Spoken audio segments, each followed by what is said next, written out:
എടുത്തുവെച്ച കുറെ വീഡിയോസ് ഉണ്ടായതുകൊണ്ട് തന്നെ വീഡിയോസ് ഒന്നും ഓർഡറിലല്ല വരുന്നതെന്ന് എനിക്കറിയാം. അമ്മയും ഞാനും ഷോപ്പിങ്ങിന് പോയ ദിവസത്തെ ബാക്കി വിശേഷങ്ങളാണ് കേട്ടാ ഇന്നത്തെ വീഡിയോ. കാര്യമായിട്ട് വന്നത് നമുക്ക് വാഷിംഗ് മെഷീൻ വാങ്ങാൻ വേണ്ടിയിട്ടാണ്. അതുകൊണ്ട് ആദ്യം തന്നെ വാഷിംഗ് മെഷീൻ അങ്ങ് നോക്കി. സെമി ഓട്ടോമാറ്റിക് ആണ് കേട്ടാ എടുത്തിട്ടുണ്ടായിന്. പിന്നത്തെ ആവശ്യം എനക്കായിരുന്നു. ഒരു സ്റ്റീലിന്റെ കുക്കർ വാങ്ങണമെന്ന് കുറെ നാളായി വിചാരിക്കുന്നു. പിന്നെ നിങ്ങൾ എല്ലാവരും കമന്റ്സിൽ പറയാറില്ലേ അലുമിനിയത്തിന്റെ കുക്കർ മാറ്റിയിട്ട് സ്റ്റീലിന്റെ ഉപയോഗിക്കല് ചെയ്യുന്നു. പിന്നെ ദാ കിടക്കുന്ന നമ്മുടെ മെയിൻ സാധനം എത്ര കുഴിയുള്ളത് വേണമെങ്കിലും ഉണ്ട് കേട്ടാ ഉണ്ണിയപ്പ ചട്ടി. ഗ്യാസ് അടുപ്പെല്ലാം വെക്കാൻ പറ്റിയ ടൈപ്പാണ്. എന്നാൽ അത്യാവശ്യം വെയിറ്റും ഉണ്ട്. പിന്നെ വിഷ്വൽ ആവാനാകുമ്പോൾ വാങ്ങാന്ന് വിചാരിച്ചു.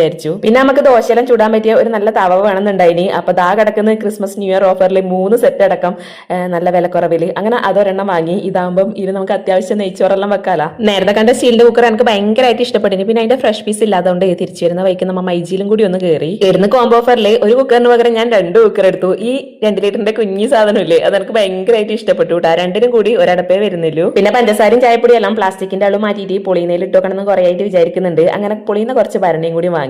ഞാനും അമ്മ ഉച്ചക്കാന്ന് വീട്ടിൽ നിന്ന് ഇറങ്ങി. പോകുമ്പോ വിശപ്പൊന്നും ഇല്ലാത്തതുകൊണ്ട് ചോർന്നും കഴിച്ചിട്ടുണ്ടായിട്ടാ. തിരിച്ചു വരുമ്പോൾ ഒടുക്കത്തെ വിശപ്പ് കൊണ്ടുവന്ന പലഹാരം എയിലേ പോയിന്ന് അറിയില്ല. അങ്ങനെ ലോകുടൻ അൺബോക്സിംഗ് അല്ല അങ്കന്നെ തുടങ്ങിയിട്ടുണ്ട്. അപ്പോ ഫുൾ വീഡിയോ നമ്മുടെ ചാനലിൽ ഓൾറെഡി ഇട്ടിട്ടുണ്ട്. കാണാത്തവരുണ്ടെങ്കിൽ ഒന്ന് കണ്ടു നോക്കണേ. അപ്പോ അടുത്ത വീഡിയോയിൽ കാണാം.